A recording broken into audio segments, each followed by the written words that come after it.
is Jason JROCK Houston, and you're listening to Chaotic Riffs Magazine. We can be found on the web at www.chaoticriffs.com. Our special guest tonight is guitarist Tony Phillips from a band Facing Fire. How you doing tonight, Tony? I'm doing well. How are you? And welcome to the show. And I'd like to ask, as we at the top of the interview, where is the band based out of? The band is based out of Southern Ohio / Northern Kentucky. Oh, wow. Okay. So, is there much of a rock scene there these days? These days, well, I hesitate when I say no, because there's a few good bands around here in the area. It's not like it was when I was a teenager and stuff, or even my father used to tell me a story about back in the 60s. There were 61 places here in town that had live music. Wow. Like between hotels and movie theaters and bars and cocktail lounges and stuff like that. Now there's maybe about 6 places that have live music. What a transition, what a downhill spiral. Wow. Anyway, so what year was your band Facing Fire formed? We started as Facing Fire. Scott, the singer, and I have played music together in a few different bands. Okay. Pardon, my cat's on my shoulder. She's going to join the conversation. That's all right. Scott and I were playing together in a band in late 2016, and he and I went out to dinner, and we kind of had a talk, and we were like, I think it's time we finally get down and do what we want to do. Yeah. So right after Halloween of 2016, we became Facing Fire. Wow. Now let me ask: did you and Scott known each other? Like, did you grow up together in school, or did you meet after you had graduated? I've known Scott since he was probably a sophomore or junior in high school. Oh, okay. And so I've known him for quite a while. Wow. And so, let me ask you, I always love to ask people, because I know one of the hardest things to do is when you form a band is to come up with the name. Pretty cool style name. How did you guys come up with Facing Fire? Well, we had thrown around a few names.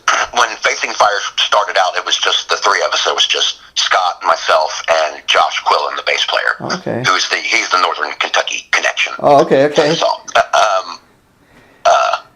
We had thrown around a few different names. It was like, yeah, this could work. And one of us, I think I came up with Facing the Fire with the in the middle. Okay. But it had a little bit too much of that, verbing the noun kind of thing. And so we locked out the and we became Facing Fire. Oh, that's cool. Yeah, Facing Fire kind of is more a little direct, but that's cool. Now, let me ask you, you guys recently put out an EP, self-titled EP. Is this the band's first official release? In May, we recorded it down in Nashville, Tennessee, at Off the Wall Studios with our producer, Robert Venable, and his trusty sidekick, Jake Jones, who's also a wonderful producer. Last February, we went down and recorded 2 songs, and then on May 5th of 17, we put out the first single, which was Dying Inside, and the first video. And then in July, we signed a contract with Pavement Entertainment, and we were gearing up, getting ready to release the EP, and they said, that EP that you want to put out? Yeah. I'm like, yeah. And they're like, you can't put that out yet. And it's like, So it actually took us pretty much exactly a year to go from recording Dying Inside to getting the EP out. Wow. And now let me ask you, how did you guys hook up with Pavement? Pavement Entertainment's a great little label, and what I love about the label is the fact that the guy that owns the label, Tim King, he's a bass player from a band called Soil, and I love the fact that you got a guy with who's an actual musician with the label, and he's given other bands opportunity to sign to his label and get their music out there. And the great thing about that to me is you got a guy who's an actual musician. He's lived the life, so it's much better, I think, as opposed to having a guy that's just in a suit, knows nothing about what it takes to make it in a band. Maybe a guy in a suit telling you, hey, I don't hear anything commercial, go back and write me a single. And what I love about the label too is you think Tim King, the bass player from Soul, that it would be like an all metal label. There's all kinds of different. They got rap acts and everything on there. So I dig the fact that there's a little something on there for everybody. You know. Pavement's actually pretty diverse. I mean, I was pretty surprised. I mean, they do lean a little bit heavier towards the hard rock side, which we are. Yeah, it makes sense. You'll find a little bit of everything there. Yeah. And that's what I dig, you know. And I mean, I was interviewing one of your label mates from he's from a rap act called We Are Band Nerds, and they kind of remind me a little of Deftones and Stuck Mojo. They got kind of a rap metal thing going. So I think it's cool that, you know, like I was telling the guy, you know, I might not be checking out your band if it wasn't for what I do, you know. And I kind of dig the fact that, you know, I dig what you guys do, but I might not be checking this out if, you know, your publicist said and sent me, you know, a press release on you guys. Yeah, that's awesome. I mean, the Pavement's been very, very good to us. Tim has worked with us, you know, to get us. We're in the new Revolver magazine this month. Wow! With Rob Halford on the cover. Cool. Yeah, we've been really lucky. It was we kind of stumbled into it. And how did you guys get the deal? Like, did you, was it a matter of you guys sending them a package, or did they reach out to you guys? As far as I am aware, they reached out to us. When we released our first single in May, we also released a video to go along with it. And that video got it's nearing 200,000 views. Now, you know, that's Facebook. Wow, that's amazing. I mean, talk about the power of internet for a minute. I mean, we're talking about a band that at the time hadn't really released anything outside of that one song, and look at the kind of response you got. And I got to tell you guys, even your latest video I was checking out for the song "Filthy Life," very, very professional looking, and I'd imagine, you know, for a band that's just coming up, I mean, it takes a lot of money to get something, you know, a nice little video like that. Yeah, it does. And we've been really lucky. We worked with a gentleman by the name of Jeffrey Moore from Extravaganza Films out of Brooklyn, New York. And actually, Scott and I have worked with him. This is probably, Filthy Life is our 6th or 7th video that we've made with him. Okay. Throughout different bands. And they've all been top-notch.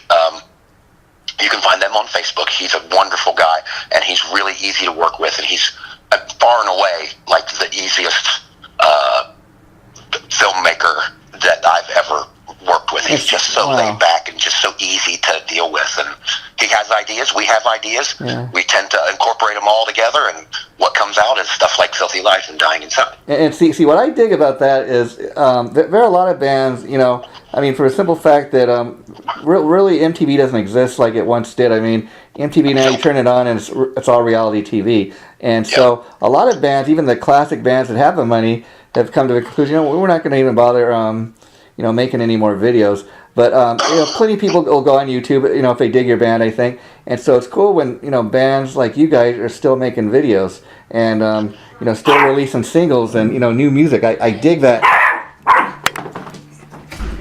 You know? Yeah, it's kind of it's been really good to us, the video promotion. I mean, you know, like you said, there's no really, MTV is now anything but MTV. Yeah. They don't have the music anymore. but through Facebook and YouTube, and we've gotten a wonderful amount of exposure to people that would have never heard us otherwise. Yeah. And you know, great. And again, talk a little bit about the power of internet. I mean, how cool is it that I'm sure you guys get fans messaging you every day, you know, from other parts of the world where you haven't even stepped foot in. That's got to be a great feeling, you know, halfway around the world they're checking out our band, you know. Yeah, I'll tell you what's funny is I don't really have any of the metrics on the EP release. Yeah. I've gotten tips that were actually kind of big in Russia. Yeah. Now we have like a little spike of interest, and yeah, we do get messages on the Facebook page and through the website where people, you know, from everywhere from California to Florida to Spain to Russia to England. I mean, it's worldwide. Wow. Yeah. And now let me ask you, Tony. as far as your influences, who are some of the guitar players or even the bands that influenced you as far as what you're doing now? That's a really long story, but I'll try to keep it. Okay, just some of your main heroes. Yeah. I was born into a musical family. My father was a professional drummer. My brother is a professional drummer. Oh, wow. I wasn't allowed to play the drums because they didn't want me and my brother fighting over the drums. Wow. So I actually started playing trumpet, and then about the age of 10, I had an injury, and I was kind of stuck in the house, and I found my dad's guitar in the closet because secretly all drummers want to be guitar players. Yeah. It's the truth. But like as a child, I listened to like it was the Beatles. Wow. Yeah, that was just like that was magic to me, that music. And as I grew up, bands like Led Zeppelin, Deep Purple. Oh yeah, love Deep Purple. Judas Priest and stuff like that. They all kind of started to kind of stick their head out, and I would hear them. There was a British band called Budgie. Yeah. That one of my friends had an LP of, and it was kind of like this real, just saturated, grungy rock, metal thing. Yeah. The band that kind of changed it all for me, though, was Van Halen. Van Halen. Wow, and it's kind of funny the story you're telling me about how you came up in a musical family, because that's actually the same story as the Van Halen brothers. From what I understand, I've heard them talk over the years that Alex actually started out on the guitar, and Eddie started out on the drums. And when they were away, like Eddie would play Alex's guitar, and they kind of realized one day, hey, you're better at the guitar and I'm better at the drums. Let's switch. Yeah, it's kind of that's really lucky and really magical when that stuff happens. But like Van Halen and then Rush were the two bands that got me picking up a guitar and playing every day. Wow. And then as time went on, bands came around like Skid Row and stuff like that. Which if Skid Row still had Sebastian Bach, I think they would be absolutely relevant in today's music. Yeah, and I think the thing with any band, I think, is you got to have the songs, and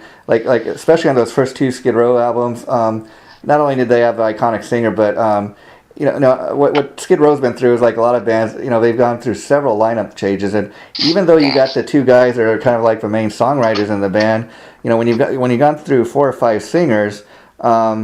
It's kind of like, well, who's the singer this week? And it's hard to have a catalog of music that sounds, even. It's like, well, who's singing this week? I mean, even when Sammy Hagar joined Van Halen, okay, at least he was on more than one album, so there's kind of a continuity there after 2 or 3 albums. Okay, well, it's the same guy now, and this is what they sound like now. And I think that's the kind of problem Skid Row's had, is they've had like 4 or 5 singers, and so it's kind of like it's really hard for the band to have any kind of identity, and they kind of get sick and tired. Sure. It's easy to get kind of swept under the rug. It's like kind of like what you said. It's like, well, who's singing for them now? They even had at one point the great Tony Harnell. I was singing for them. I was like waiting for that, and then they did a remake of like 18 in Life, and then for whatever reason it didn't work out between them. Kind of sad, but it is what it is. I know, and it is really sad because he's a phenomenal singer. But Tony's got his thing, he does his thing, and he's amazing at it. Yeah. But anyway, so post hair metal and stuff like that, the bands that really kind of changed the world for me playing guitar and writing music and stuff. That first in maybe 94, 95, Korn. Wow. Hit the scene, and they just kind of took the song and flipped it on its ear, and amazing stuff came out. And then probably one of my top 3 favorite bands in the world, Seven Dust, came around in about 1997. Wow, that's amazing. I mean, you got quite the cross section of influences, but that's a good thing, and I think that's part of a reason. Tony, when you hear a band for the first time, a lot of times people are trying to think, who do these guys sound like? And I can honestly tell you, when I listen to some of your stuff, I can't say that you guys sound necessarily like anybody. And what I really dug about it was these guys have kind of an original sound going. They don't really sound like anybody, but I guess just who they are, which I think is cool. That's so cool. cool of you to say. Thank you. Yeah. And that's kind of exactly what we were going for. Okay. I mean, we get comparisons. I mean, people will come and see us and they'll say, hey, I hear 3 Days Grace and I hear Breaking Benjamin and I hear a little Korn and I hear a little Seven Dust. But nobody, our goal was to kind of create something that you couldn't really, it's like, who do they sound like? They don't sound like anybody. Yeah, they sound like Facing Fire. And it's kind of funny you say that. I mean, okay, so somebody tells you sound like Korn or whatever, and the funny thing about that to me is, okay, you just told me that's one of your influences, and so people kind of hearing maybe your influences come out, but at the same time, you don't sound like a Korn clone band, if you know what I mean. Yeah, we've been very fortunate. Our songwriting process, we kind of, I'm not going to sit and brag or anything, but a lot of the times I come up with a hook, a riff, something that, has been sitting in my head, and I put it out on the guitar, and Josh, the bass player, picks up on it, and he puts his little twist on it, and Levi, the drummer, puts his little twist on it, and Caleb, the other guitar player, put his little twist on it, and then Scott has to, he'll put his twist on it, but then he has the responsibility of writing the lyrics. Wow. Wow. And so let me ask you, Tony, you mentioned one of the bands that influenced was Deep Purple. I'm a big Deep Purple fan, and I love the classic lineup for the simple fact that Deep Purple back in the day, they were really the ultimate jam band. I mean, you had John Lord, Richie Blackmore, Ian Pace, and you go see Deep Purple live in concert, and it's not like putting the record on. I mean, you'd have like a 30-minute keyboard solo, and the guys would just be jamming out the songs. I mean, that's one thing I really always dug about that band.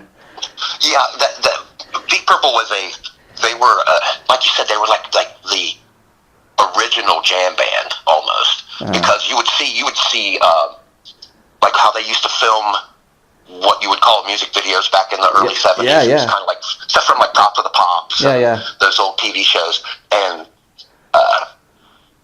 doing Hush or doing Highway Star and that stuff, and it was like, wow, that doesn't sound anything like the album version at all, or it's just like it's 7 minutes longer. You'd have these big jams, and never mind John Lord on the keyboard. Yeah, that's what I say to people. Like, anytime I hear people say, keyboards suck or keyboards don't block in rock music, I tell them, you put on any Deep Purple record and listen to what John Lord did in that band, and you tell me that the keyboards suck. Yeah, I mean John Lord, and especially like a lot of the stuff that he did with the earlier incarnations of Whitesnake and stuff was really good too. Him and John Sykes and those guys. He did some crazy stuff. It was great. Yeah, that amazed me because I'm a huge Coverdale fan, but I'll tell you, like, I really got into Whitesnake for the first time around 1987 when John Sykes was in the band, and that that 1987 album with Here I Go Again came out, and then I kind of discovered the earlier Whitesnake albums kind of after the fact, and then I realized, wait a minute, Burn. Oh, Coverdale, this guy Coverdale and Whitesnake, he was in the band back then? Wow. And I discovered it after the fact. And the cool thing to me about that is, being the Deep Purple fan that I am, it amazed me that even when, Ian Gillan left, that this unknown guy was able to come in and just, they got bigger and bigger. Oh, yeah. It was interesting to kind of behold all that, seeing that all unfold. I mean, I love David Coverdale, and there's still a version of Whitesnake that exists today that plays around, and they are just as good as they were. I had the good fortune to see them when I was very young. With the Adrian Vandenberg, Vivian Campbell lineup of guitars, and that was fantastic. That was a top 10 concert. Tommy Aldridge, he's still in the band. He's the only guy from back in the day that's still playing with Coverdale. But Whitesnake, the last 3 or 4 years, they've been first Coverdale put out this thing called the Purple album, where he had Whitesnake going and remake a lot of the Purple classics that he originally played on, and they're great remakes. And then they just put out a live album of that. And they got a DVD to go with it. So if you're a fan of doing that, I really strongly urge you, check that out. And Richie Blackmore, he's coming back and with a new Rainbow CD next month, so and a DVD I think to go along with it. So that's another cool thing for all the Deep Purple fans to check out. Yeah, I was just reading about that. I mean, Richie Blackmore is very enigmatic. Yeah. How do you describe him? You don't even bother to try. Yeah. It's neat to see him kind of reinvent himself. I read a thing where he said, "I'll never do Deep Purple again," and some, and never say never, my friends, because he will. Yeah, well, an interesting thing about getting back together with Rainbow, it's an all new version of Rainbow. He's got all new guys, but on this thing they're putting out, they got a couple new songs they recorded, so that's worth checking out, I think. And it's kind of interesting. He was including a lot of the Deep Purple stuff, but when he started touring again as Rainbow, a lot of the people wanted to hear more of the Rainbow stuff. So they're not doing as much of the Deep Purple stuff. And I guess since Purple is still out there, touring now. You mentioned a lot of other British bands. I was kind of curious. Like you, I'm a fan of a lot of those British bands. You mentioned them. I was kind of curious. Why do you think, Tony, that a lot of Americans are really heavily influenced by like British rock, and a lot of the British musicians are influenced by American rock? That seems to be kind of the way it goes. Yeah, it's. I mean, I've been lucky enough to have been in the household that I was in, because there was music going on in the house pretty much nonstop whenever everybody was awake. Okay. Whether it would be Herman's Hermits or the Beatles or Georgia Jones and Waylon Jennings and stuff. My father, we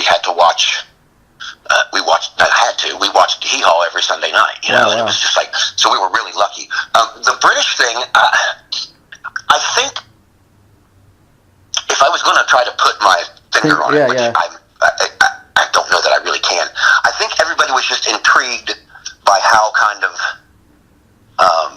out of the box it kind of was. It was just that little bit different from what American bands were doing at the time, going back to like the early days of Judas Priest, the Rock-a-Rolla days and stuff that, and it was just that little bit different. And they were still, they were taking American influences and kind of giving it their own twist, and the result was bands like Judas Priest and Def Leppard and those kinds of things that just kind of, they were outside of the box of what we were normally used to hearing. A lot of people today, when they think of Def Leppard, they think of just maybe Hysteria or Pyromania, and then a lot of people, they don't realize unless they go back, when Def Leppard first started out, they were a lot heavier than what they do now. They kind of became more of a pop band later on. On Through the Night was a heavy album. And actually, in high school, a friend of mine had an album that they had recorded in Sweden when they were all like 15, 16, 17 years old and stuff. And it was like, wow, this is bizarre how good this is. And,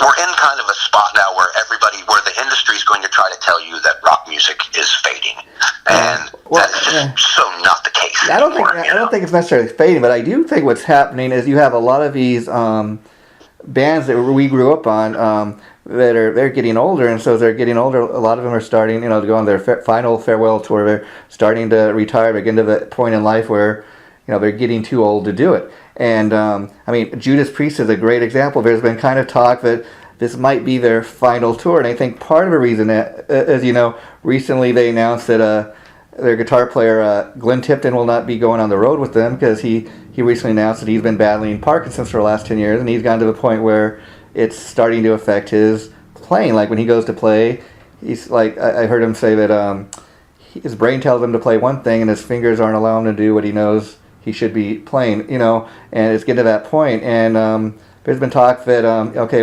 we're going to tour to support this new album we have coming out, this week. I think it gets the new Priest album, I think, comes out tomorrow. And so I think we're going to at least tour behind it and see what the reaction is. But that's kind of Glenn Tipton's swan song with Priest, which is kind of sad. What do you think about, Priest losing Glenn Tipton and deciding to go out without him? Well, it is very sad, because they were, they set the stage for a lot of bands that have come after since then. Yeah. And I'm a little shocked that they didn't ask KK to come back and do that tour, because I'm sure KK would have done it in a heartbeat. Yeah, it's kind of funny you say that, because he made some statement recently I read online. I think it was at Blabbermouth, where KK came out and saying, I'm kind of surprised they didn't ask me to come back. And then a few days later, Ian Hill was saying, well, we thought he retired. I thought he didn't want to tour anymore, so that's why we didn't ask him. So, well, fair enough. Yeah.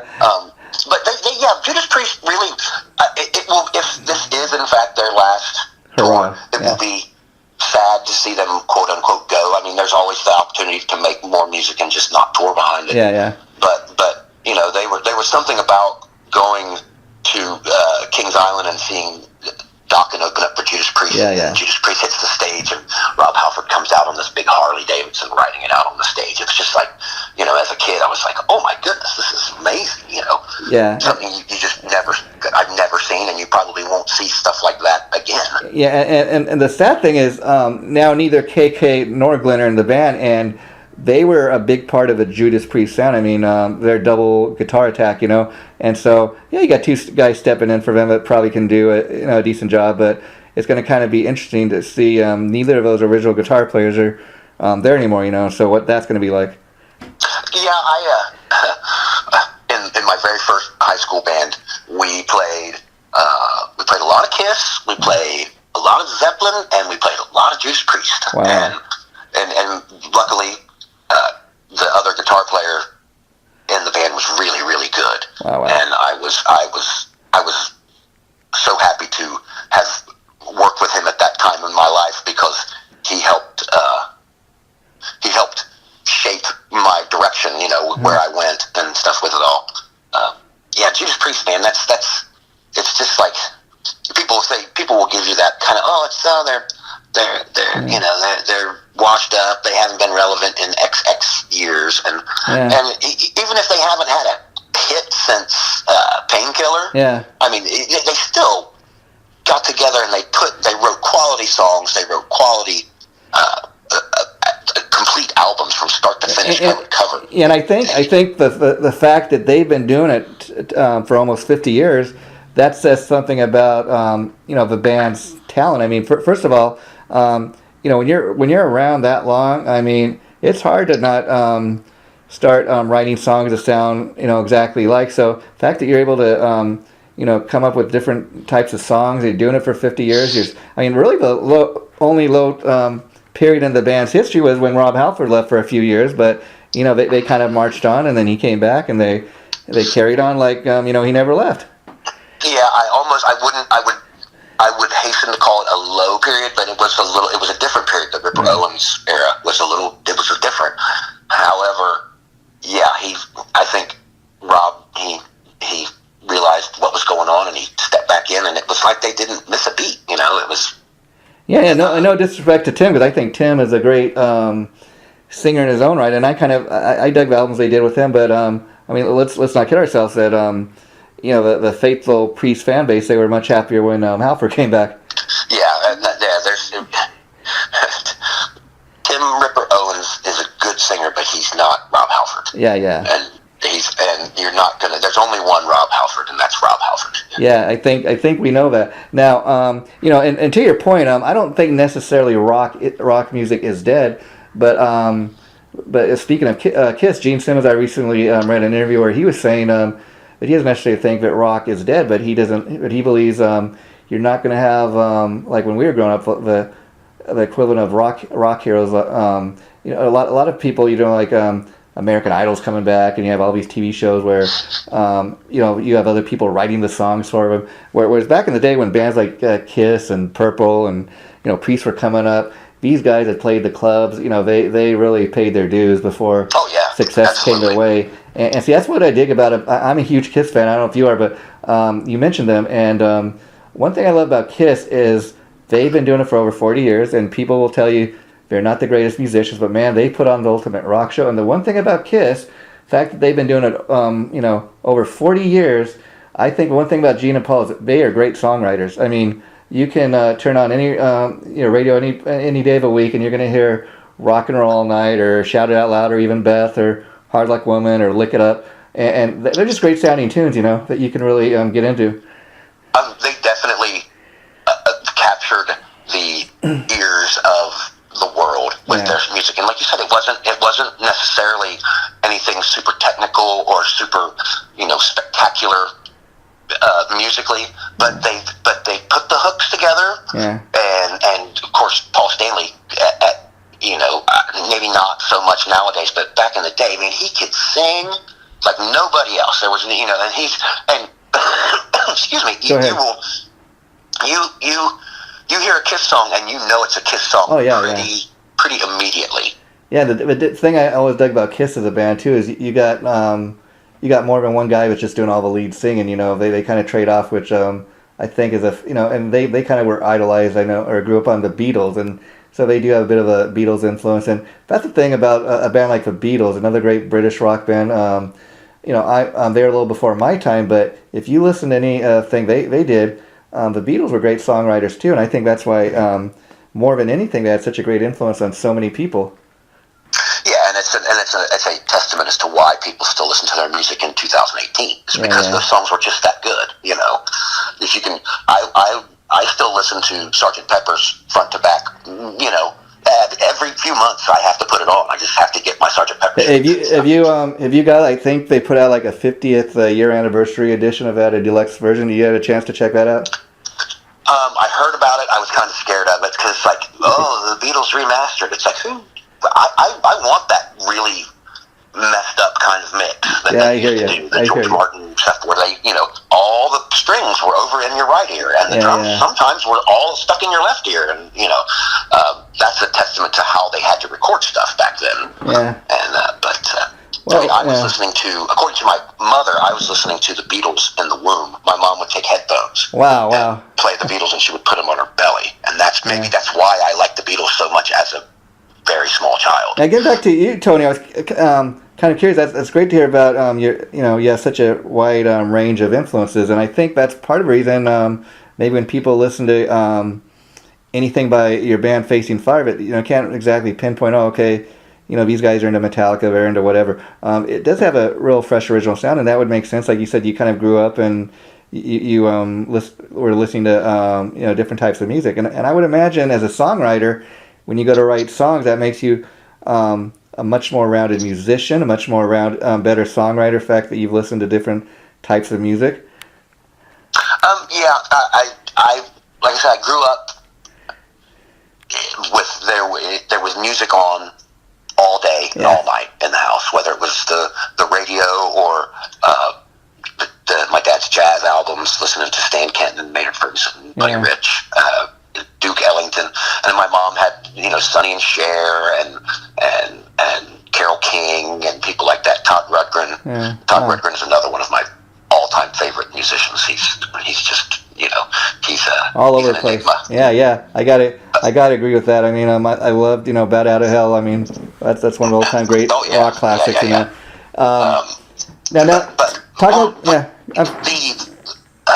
Music to me is very personal. It's almost like religion. It's very personal and it's very individual. What I might like, you might like some of it, but you have your own little piece of the pie that you throw in, and then that's your musical style. And then somebody else, your kids or whatever, can take a little piece of what you gave them and add their little musical style, and it just goes on and on and on and on forever. Yeah, see, that's what I hated about a lot of our record companies back in the day. I mean, especially in the early '90s when grunge kind of took over. Even the fans were kind of guilty of this. A lot of the fans were like, "Oh, nobody's listening to Motley Crue anymore. I'm gonna throw out my Motley Crue albums." To me, first of all, if you were a fan of a band, like I'm one of these guys that I'm not a trend follower. Like if I'm into something, I don't care if everybody else is listening to it necessarily. I mean, I listen to everything like you said from Tom Petty, the Eagles, Whitesnake, Deep Purple, Aerosmith. So I'm kind of all over the place. And to me, if you put it on, you let your ears judge for you. Not necessarily if the album is a top 10 seller or if everybody else is playing it on the radio. And a lot of our record companies were guilty of that. Like, okay, well, you guys made it. Especially a lot of the legendary bands. You guys made us a ton of money back in the day, but your albums aren't selling anymore. So we're going to dump you, and we're going to sign nothing but grunge bands. Yeah, watching that kind of go down was a bit unfortunate because a lot of really good bands bands got thrown by the wayside, such as like who we talked about earlier, Skid Row. Yeah, yeah. You know, I just Facing Fire is in a kind of unique position as a band because we're not trying to reinvent the wheel or anything like that. We're just writing from our hearts, so to speak, and our experience and stuff like that. And hopefully, I mean, we're already ready. I mean, the album's been out it'll be 2 weeks. So 3 weeks, 3 weeks tomorrow. Yeah. So let me ask you, as far as this latest release, is it right now just available like at all the digital sites? Can people pick up physical copies of the CDs? You can go to facingfire.com and order physical copies, and we have some autographed. We have some signed copies as well. You know, we have T-shirts and vinyl stickers, but the place to get a physical copy of the CD is to go to facingfire.com, and they're on the site. They're only $6 for the physical copy. Wow. And I imagine if people come check out the band live, you'll be selling them at the shows as well, right? Oh, absolutely. Yeah. Me personally, I'm more than willing to give the albums away if it gets it heard.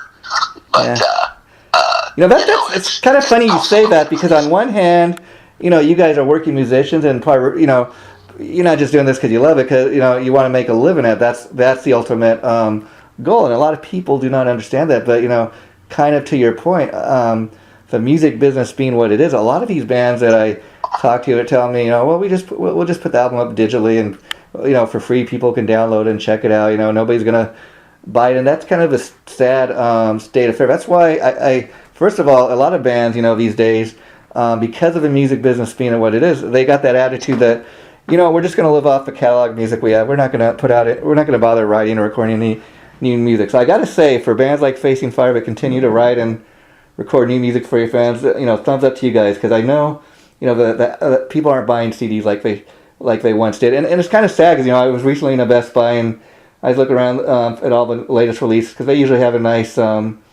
section at least of that. But the guy told me, hey, can I help you find anything, sir? He goes, you know, come July, Best Buy is no longer going to be selling CDs, but if you want to buy anything online, you can still get online, and that's really a sad state, because, you know, Best Buy, outside of Best Buy, maybe Target, Walmart, here in the United States, you really can't even go to a record store. And I remember when I was growing up, I used to love to go to Tower Records. I mean, that was an experience. And it's sad, a lot of these kids these days, they don't even know what a record, let alone a record store is.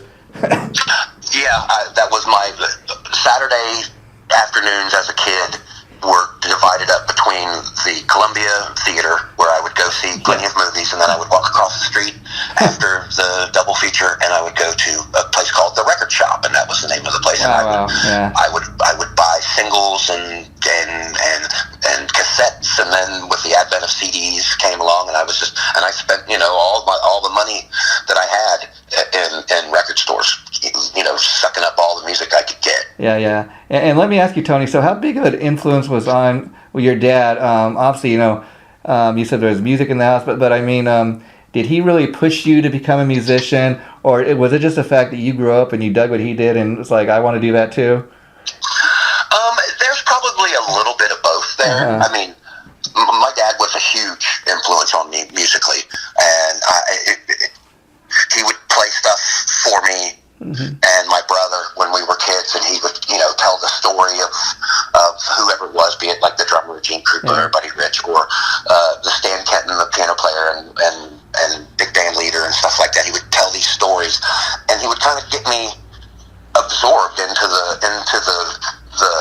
band, or I don't want to say the mystique necessarily, but like the story of how this music happened. And I was really lucky in that respect. So was your dad just like a recording artist, or did you ever actually get the chance to see him perform live, like on stage? I got to see him play a few times as a child. He had a band that played out of the city like every weekend. It would be maybe 2 or 3 times a year. He would be home on the weekends. Okay. But every other weekend he was out playing, and he had a band. You know, he had a 6-piece band and he had a 4-piece band, but the 4-piece band was his big band. You know, they played everything from what we would call classic rock now to country to jazz, and so pop stuff. And was your dad was he a guitar player too? Just by proxy. He was a drummer through and through, and he learned how to play guitar because he wanted to. And like I said, I found his guitar in the closet, and that's how I became a guitar player. My next question, obviously, is once you found his guitar, did you sign up and take lessons, or did he start teaching you?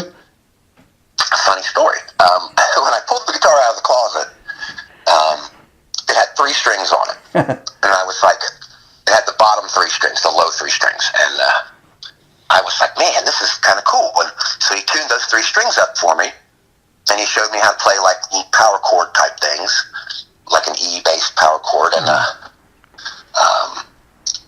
was like, well, what about those other 3 strings? He said, learn how to play those 3 strings first, and then I'll get you the other 3 strings. And so then he bought me a full set of strings, and he showed me how to play a G, and showed me how to play a C. I'm self-taught, cool. But I say that very loosely because I am influenced and by everything around me, be it musical or not musical. Can you play? Are you able to play by ear? Like if you hear something and kind of pick it up? I pretty much. I used to have it back in the day. I had an old formula of how to learn a song. I played in a few bands back when I was a kid, and how I would learn a song was I would go take the cassette or the CD at the time, and I would go drive around town and listen to the song. Yeah. And I'd just listen to it. I didn't have a guitar or anything anywhere near me, and then I would come home and I'd go up into my room and I would just play the song. Yeah, it's amazing because you got some of these guitar players that can really shred their ass off, and they're really technically precise players. But there's a certain art to what they do, and I love a lot of that stuff. But then there's some of these players that they play too precise. It sounds too precise, too technical, if you know what I mean. Whereas you got other guys that are a little more sloppy, but it's got more of a rock feel to it. And if you look at a guy like Eddie Van Halen, legendary guitar player, most people would probably find it hard to believe a guy could not read a lick of music, but look at what he's been able to do, on the guitar. Yeah. You ever hear him on a piano? Good gravy. Oh, yeah. I think I was born with a little bit of that gene, not the Eddie Van Halen gene, but just the musical, talent. Yeah, the gift. Live it gene. I mean, I've been very blessed to have been able to have such a good ear for music and but yeah, I would just go and drive around town and listen to the songs and then come home and play them, and then at the end of the thing, I would play along with the song on the CD or whatever to see what I got right, what I got wrong. Do you, by any chance, remember what was the very first song you learned to play? Yes.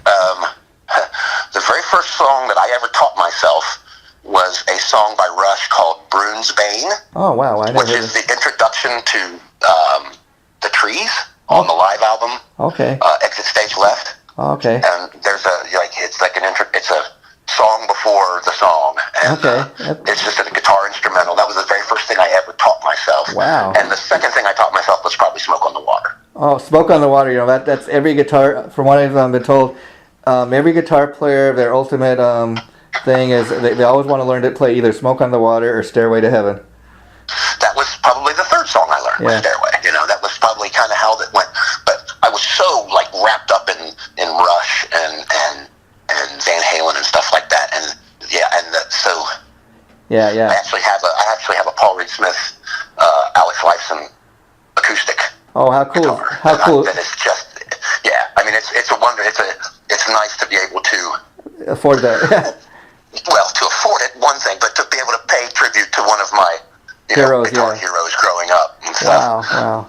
That's ultimate. That's the ultimate thing. Wow, I love hearing stories like that. Now, being the Van Halen fan you are, and you're talking a little bit about Eddie's ability on the piano, and that's legendary. Especially they really got heavy into the keyboards. If you remember around time they put out that 1984 album, and I'll give you a little bit of trivia. You may not know this or not. It's a well-kept secret that the ballad on that album, I'll Wait, was co-written by Michael McDonald from the Doobie Brothers. A lot of people don't know that. Yes, and I sit there and I catch myself. I heard it on the radio not even a week ago, and I catch myself listening to it and hearing Michael McDonald singing it, and it's a perfect fit. You know what I mean? If you think Michael McDonald singing that song, it's like, holy crap! Yeah, I even don't know. I mean, I don't understand for life me why when they were doing that, because from what I understand, he actually came down to the studio and wrote the song with David Lee Roth. I think if I'd been Van Halen, I would say, hey, Michael, why don't you and Dave trade off on vocals? Because I could really, I think that would made the sound of the song that much better. Yeah, I mean, and that's, of course, that's a wonderful song that they did. Yeah. That whole 1984 album, just to me, was just Girl Gone Bad, Hot for Teacher, Hot for Teacher, yeah. Was just a Panama, you can't go wrong. And it's funny, for a lot of people, that was really the ultimate Van Halen album. I mean, it's almost like what they did for it. I mean, there's no denying that's great classic rock, but 1984, that's where a lot of people started really taking notice of the band. And then, for whatever reason, Dave went off and did his solo thing, and Sammy came in, and it became a different thing. But you got to give the guys credit, because they were able to, remain successful. Oh yeah, I mean, like you said, it was kind of like I think Van Halen headlined this festival back in the day called the US Festival. Yeah, and that's for where a lot of the metal bands back in the day were breaking out. Quiet Riot, as like one first big thing they did in the U.S. and Judas Priest. Yeah, Quiet Riot, Van Halen all played that. Van Halen headlined like the last night of the US Festival, and I happened to watch it on HBO or whatever, and it was just like, man, that's incredible. And then 1984 came out probably within about 5 or 6 months of that. Yeah, and it was just like that. And before we wrap this up, Tony, I got to tell you, I hope what I've been hearing the last year or so is true. That there's been rumblings, no official announcement or anything.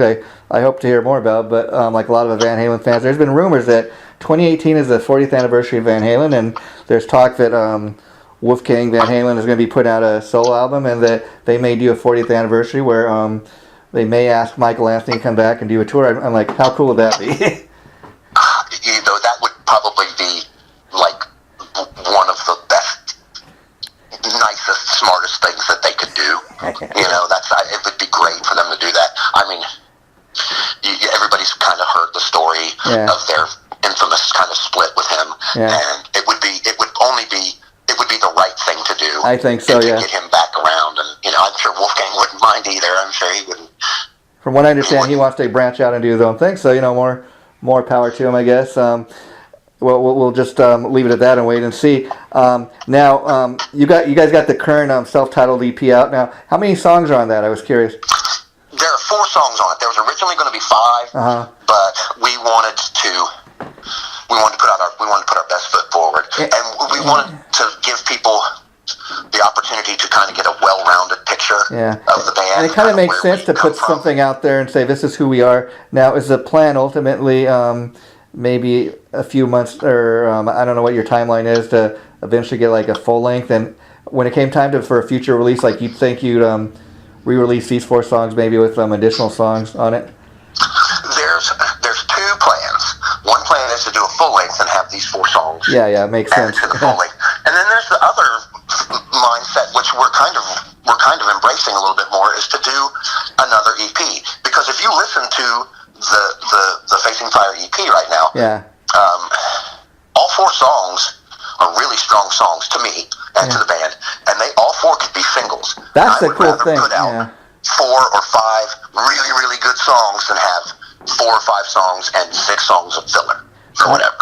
And then I guess after a couple of years, even if you did it that way, like you said, at one point you do eventually have enough material to put out a full length. But that's a great way to kind of get the band's name out there, I think. Yeah, I mean, it's a matter of time and exposure, and there's several factors that play in, but time is definitely one of them. And I think if we can do another EP like this first EP and have 4 or 5 really strong songs that could be singles on anybody's albums, then we're doing our job. And let me ask you, Tony, how involved is everybody with the songwriting? I mean, is the singer, is he the primary songwriter? Does everybody contribute to the songwriting? Well, I kind of touched on this a little earlier. Generally, somebody comes up with a riff. Okay. Typically, it's me or Scott or whomever. Scott, actually, the singer, is. I don't want to call him a jack of all trades, because that leads to that master of none thing. But he's really good at whatever he does. If he's playing the drums, he's really good on the drums. If he's playing the bass, he's really good on the bass. If he's playing the guitar, he's really good on the guitar. But somebody presents an idea for a song, okay, and then we kind of woodshed it with the entire band, and what usually happens is what has happened so far is we come up with these complete ideas. And I will tell you a secret story. Sure. That we had went back down to Nashville to finish the EP, to record 3 more songs, and we did it we were there over the course of a weekend, and we were in the hotel room, and at like 2 o'clock in the morning the night before we went to record vocals, I had been talking to my wife on the phone, and I'd come upstairs. It was about 2 in the morning, and Scott is pacing the halls, wow, writing lyrics. And so the first time that anybody heard the lyrics to the song was the next day when he was actually recording the lyrics to the song and the melody and everything. Wow. I mean, he's good like that. He's really good like that. Yeah. It is a process. The only song that I will take more credit than the rest is probably "Filthy Life." That song, I came up with a hook, wow, and everybody was like, "Yeah, that's great. Now it needs a verse." And I'm like, "What about this?" And they're like, "Yeah, that's great. What about a chorus?" And I'm like, "What about this?" As a writer, how cool is that? That like for example, you said "Filthy Life." You would say you're the principal songwriter in that, or the primary one, I guess. That one of your songs, is actually been released as a single. That's got to be, just a great feeling. It's fantastic. It's fantastic. Yeah. I mean, I got into music out of sheer love and passion for it, and I always told myself, even at a really young age, I was like, I don't have to be famous. I don't have to be rich. I just want people to hear what you're doing. I want them to hear what's going on. And if one person comes up to me and says, "Hey, I was conceived in the back seat of a Camaro. This song that you guys wrote, that makes my career right there. I could put my guitar down and say, I'm done. And people actually have been coming to the website and saying, this song is inspiring. It's helping me. I mean, we put across an air of positivity. Life is rough, but and also with the name of the band, Facing Fire, kind of talking about facing your demons, facing your battles, facing your battles and stuff. And when people send us messages and stuff and say, "Hey, this song really got me through a really rough time," "Dying Inside" is just such a powerful song that's kept me. I'm a recovering addict or whatever the case may be, and this song has helped keep me pointed in the right direction. That's what it's all about for me. That's what I want to hear. Well, how cool is that? Now let me ask you, kind of along those lines. Being for example that you wrote the song "Filthy Life." I mean, what's it like not just to have somebody come up to you and tell you how great they love the song, but then like what you wrote the song about specifically, but then somebody comes up and for whatever reason, because of their life experience, they get something totally different out of the song than what you wrote it about. First of all, have you ever encountered that? And you kind of like to? And that's a beautiful thing. Yeah. Because music is really personal. It means different things to different people. There you go. If somebody takes one of our songs and ascribes a whole new meaning to it that is relevant to them, that's just kind of like bonus package, To me, I mean, that's really that's a beautiful thing, because like you said, people, based on their own life experience, music speaks to people, and even though what you specifically wrote about, what a beautiful thing if somebody comes and says, "You know what, I dig this song for this reason." You're like, well, okay, that's not what the song's about, but wow, exactly. I mean, it's just kind of like we didn't really write it that way, but that you took it that way. I'm glad you got that. That's what matters. Yeah, that's what touched your heart. Wow. And before we wrap this up, Tony, I got to obviously ask, touring-wise, have you guys had much of a chance to tour outside your local area, or whatever plans to tour behind this? We have a couple things in the work that I can't announce really right talk about right now, but there's a couple opportunities on the table right now that we kind of have to see if it's viable to do, because we're not rock stars right now, so we don't have jobs, and it's kind of hard to just walk away from your job. Of course. I mean, luckily a couple of us are in a position where we could go out on the road for 6 weeks and still have jobs when we come back. Wow. But a couple other ones couldn't do that. So we're weighing our options, because I mean, we can go with some touring musicians to come play with us, or we could kind of just say no. I mean, the beautiful thing about this band is that we're a family. You know, we're really close guys. We all love each other. I would do anything for any of them. Well, that's they needed. That's cool. It's not the dictatorship. That's cool. Oh no. I mean, everybody has their ideas. Sometimes those ideas get presented a little more strongly than others. However, we are very democratic and everything, and I want to do personally what benefits all of us. And let me ask you, have you guys gone through any lineup changes, or is it still the original guys all together? Well, okay, Josh, the bass player, and Scott and I are the original trilogy. Okay. We are the original three of Facing Fire. Yeah. We all three came from a different band, and we were playing in a different band at the time, and we decided we wanted to do this. And we've gone through three drummers. Okay. But we have Levi Osmus now, who is rock solid, and he is as dedicated as anybody I know. Wow. He's really, really good. And then before we got Levi, we added a second guitar player, Caleb Miller. He's just a baby. He's a little kid. I love bands that have two guitar players. Let me ask you about that. So, was that something that you would wanted to do, being the guitar player, like saying, I'd like to have another guitar player kind of to lean on, or how did you decide to do that? Well, yes and no.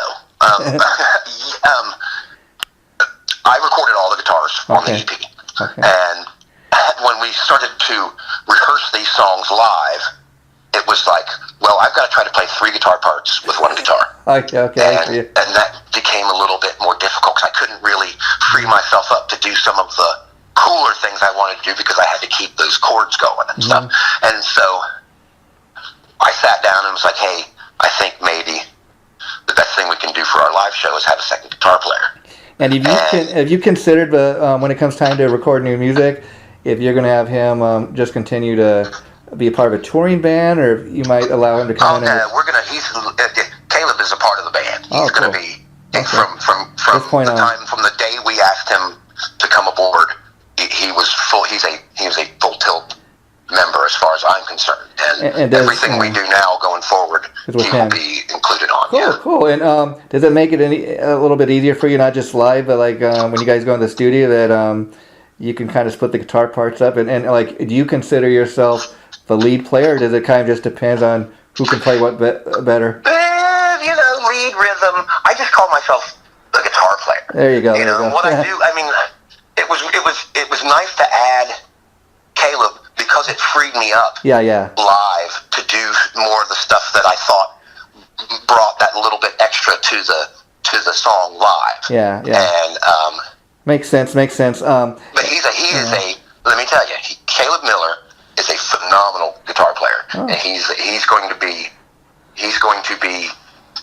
even better. He gets better every day, every practice. It's like he is really, really so good. He keeps you really lucky. That's kind of good, because I mean, it must keep you on your toes. Like, I better keep on top of my game. This guy's this good, Absolutely. I mean, it makes me.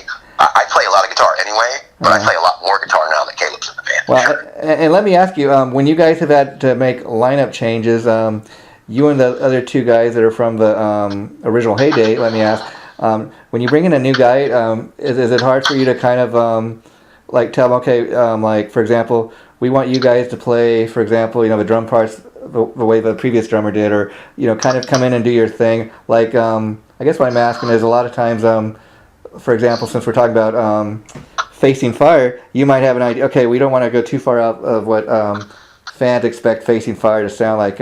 We got to kind of stay in this little box. Do you have that attitude, or do you kind of allow people to come in? There's a school of thought that we don't want to mess with what we've already done. However, I'm totally open to suggestions, people's interpretations of the drum part, say, for example. And sometimes, through the course of auditioning a couple people, there were times when it was really cool to see people step outside of what's on the single. And there were other times when it was like, well, that was interesting, but that's really not what we're looking for. Yeah, yeah. And so that kind of helped us make our decisions a little easier. Okay, and now you mentioned that you guys went down to Nashville. Nashville has become like, it's known as Music City, and it's not just country music these days. A lot of the 80s rock guys have moved down there, and a lot of people are making music down there, so what was that experience like, going from where you guys are based out of to record down in Nashville? That must have been quite a trip. Well, we had worked with Robert a few years ago on a couple different projects, and Scott actually had the in with him. They had been speaking over the internet for a couple of years, and it was kind of like, hey, let's go down and record. Okay, so we did. And fast forward to last year, being able to go somewhere else, like if we had recorded the EP in my front room or something like that, it would have probably had a totally different vibe. Yeah. And to be able to go there and kind of experience Nashville as it is. Yeah, yeah. and then get up in the morning, go to the studio, and bang out these songs, and Robert is fantastic in the sense that he hears something in his head, and he'll say, "Hey, why don't you let's do a track with you doing something like this?" And he would, sing a melody or something. Play this for me, and we would record it, and sure enough, it ends up on the single, and it's like that little extra piece that we would have probably never have thought to come up with. Yeah, so you guys were in the recording studio all day, I take it. So let me ask you, did you record it like the old school way, where you're actually record as a live band in the same room, or did everybody do kind of a modern way where you for example go down and do your guitar parts and the drummer come in and do his parts and you piece it all together? Okay, to be kind of technical here, we would do a scratch guitar track to a click track. I would play the song to a click track, and then we would record the drums to that scratch guitar track and the click track, and then I would go back and record my actual guitars, which I will. This is a couple of those songs have upwards of 12 guitar tracks on it. You wouldn't know it because these guys are really good at what they do, and they mix so well, you know. And then the bass, and then Scott came. Last day stuff was pretty much vocal stuff, and I guess that's, it's fun. Excuse me. It would be really fun. To be able to record something in a live situation where everybody's just mic'd up and they hit record and go. But it's not really. You don't really get the best results, and we were trying to go for a high end. Okay, well, that's cool. That's cool, I guess. And let me ask you, as far as getting the best results, so once you guys had recorded, you got the final mix, let me ask you, once you got the final product, you got an actual physical CD in your hand, what was that like to kind of listen back to that for the first time and say, wow, this is my band, this is our music? I drove around, and the EP's like 17 minutes long, and I probably drove around in the car for like 3 hours. Wow. Just listening to it on loop, just listening to the, trying to pick up on everything, and I was reliving sitting there in the studio recording it and playing it and the things, the little kind of secrets that we did to get some of these certain sounds. Okay, cool. And, wow. It was hearing it for the first time, hearing Dying Inside when we got the final mix. It was like, this is real. Because I imagine this wasn't recorded in my front room. This is real. Yeah, I imagine it's one thing to be in the studio and you're recording it as you're going and you're hearing like the different takes, but to have that CD and put in the CD player and actually give it a listen for the first time, that's got to be the ultimate feeling of accomplishment. It's fantastic. Yeah. It's just like, and it was the culmination of all of that work that we had put into getting us just in the car to go to Nashville. Yeah. All the work that we had done beforehand. Not even just that, but I mean, just hearing your story, Tony Day, telling me about how you grew up in a musical family, and you all the hours you practice, and it makes it all worth it. At the end of the day, this is your accomplishment. I mean, that's got to be the ultimate feeling. Like it was all worth it to get me here. Absolutely. I used to fall asleep in high school with my guitar. In my bed, and I would wake up and my guitar would be laying next to me in my bed. Wow. Back then I knew, this is really what I want to do. I really want to make music, and I want to make people, Yeah, and to me, success means different things to different people. But I'll tell you, talking to you, I'm inspired just for a simple fact that, like I said, to me, you're living the dream. In the fact that you may not be, like in Guns N' Roses or one of these major label bands that's, multi-million selling album, but you know what? You're living your dream. This is what you wanted to do. And even if you have to, like you said, have a day job to pay the bills, look at what you and the rest of your band have accomplished, and that's got to be, like I said, a great feeling. I think more people should aspire to that because, again, even, the album's just released. So as far as what it's sold, it's getting a pretty good response. So that's a good feeling. People are responding to it. And I will just, I'm going to end the interview on this, is I really urge people to check this band Facing Fire out. I mean, they got a 5-song EP out, and like Tony was saying, if you listen to all 5 songs, any one of these songs I think could be released as a single, and they really do stand out on their own. And the best thing I can say about the band is you guys, like I said, you don't sound like a Korn clone band. You guys sound like you got your own fresh original sound, and I think that is, in modern day music day, that is a very hard thing to do, because a lot of times bands do sound like the bands they grew up on. So you guys, I think that's kind of, you're leading the way with that. I think more bands need to kind of have their own sound, and so congratulations on that. And Tony, thanks once again for taking time to talk to me. Anytime you want to do this, you got a new fan on me, and I'm more than happy to spread the love for this band, because you guys are, I think you got a great thing going. Thank you very much, and thank you very much for having me and letting me tell some stories and some old anecdotes and some new things and how the band happened and stuff. I mean, it's a pleasure to be able to do this, and we're in it for real and for one fan at a time. And if this interview gets us one more fan, then it was worth it. Yeah, and even if it doesn't get us another fan, it's worth it, because I love to sit and talk about music all day long. Yeah, and as far as I could too, as you could tell, and I just want to give a shout out to our mutual friend Barbara and thank her for helping me set up the interview, and for all friends at Pavement Entertainment. Thanks for signing great bands like Facing Fire. And the interview, Tony, should be going up sometime in either April or May. Once I know, I'll let Barbara know. And at that point, you're able to tell all your friends and fans and post the interview on your sites if you like. That's perfectly fine with us. So take care, my friend, and please keep in touch. Absolutely. Thank you. Okay, take care. Bye-bye.